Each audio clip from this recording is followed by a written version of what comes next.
So what up, YouTube? What's up? I'm back. Listen, I got a story I want to tell you. I was thinking about it and was thinking, do I go with like the most intense story first, or do I kind of go in chronological order? And I think I'm going to go that way. I don't remember exactly how old I was. I was a young child. I was in grade school still. I was probably in like 4th or 5th grade maybe.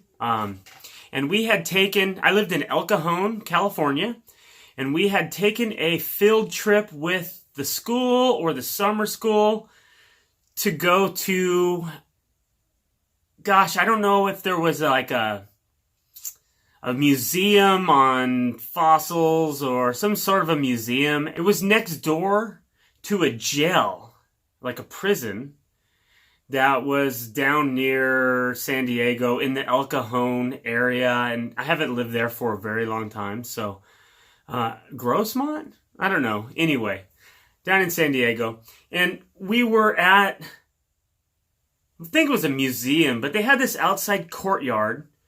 And they had all these, like a water feature where, you know, it was like a wishing well kind of pond. But it was pretty big, right? You say that as a kid.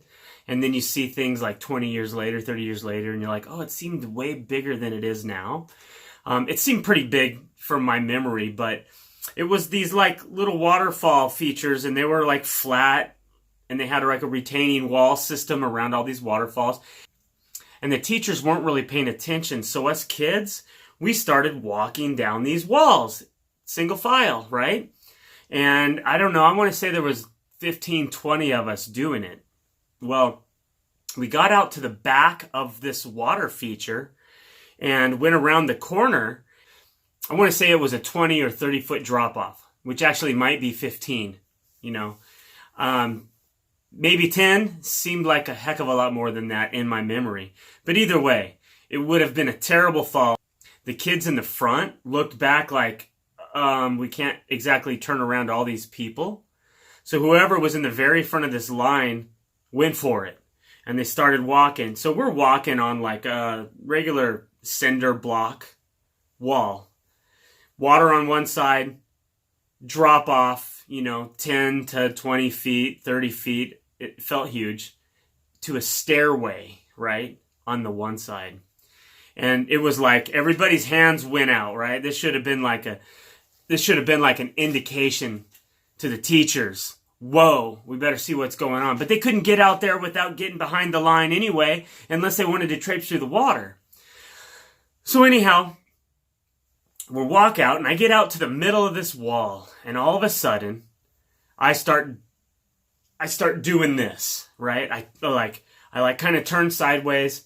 I start doing this, and then as I'm getting ready to fall, right, to my death, maybe, the kid behind me reaches out, puts his hand on me, and he just guides me back up onto the block.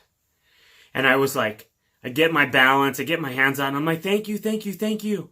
And then I start walking really carefully to get off the wall. All the kids get off the wall. And as I'm getting off the wall, I'm thinking, gosh, I need to give this kid a hug. I need to really tell this child, thank you, you saved my life. And when I jumped off the wall, I turned around and no one was there. There was another kid coming, and there was a big gap, right? And this other kid came, and I thanked him. I thought that was the kid, and I thanked him. And he said, no, I never helped you. You were nowhere near me. You were way ahead of me. And there was no one there, right? So I think that is definitely, to me, I got shaky, I got goosebumps, and I felt like I must had an interaction of some kind with an angel, and that my life was saved. So it was a powerful day for me. I told my family about it later, and that was the first, I would say, supernatural experience I probably had in my life.